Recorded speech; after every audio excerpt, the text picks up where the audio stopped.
buong impeachment complaint ni Vice President Sara Duterte, mistulang bola na pinagpapasapasahan daw ng Kamara at Senado. Alamin natin ang buong detalye, tinutukan yan ng Bombo Radyo Kalibo.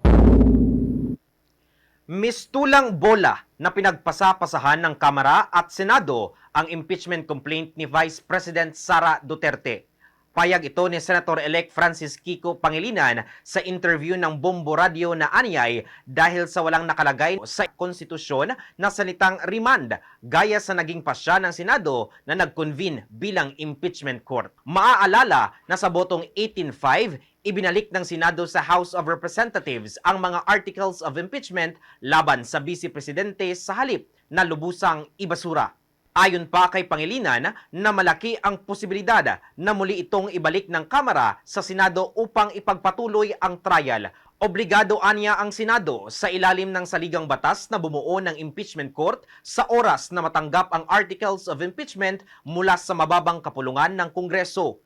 Iginiit nito na acquittal o conviction lamang ang maaaring pagpilian na desisyon ng mga senador bilang mga judge ng impeachment trial kung may sapat na ebidensya.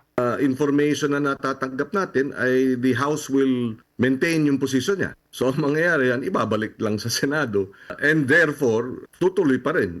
Kinakailangan pa rin under the Constitution ituloy ang trial. Whether this is constitutional or not, meron ng mga nagke-question din yan.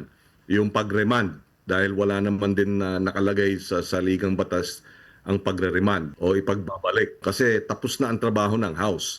Senate na ang kailangan magtrabaho. Si Senator-elect Francis Kiko Pangilinan sa kanyang naging pahayag. Para sa Bombo Network News, mula dito sa Bombo Radio Kalibo, Bombo Vince Josh Reyes nag-uulat para sa number 1 and most trusted radio network in the country, Bombo Radio Philippines. Basta Radio, Bombo!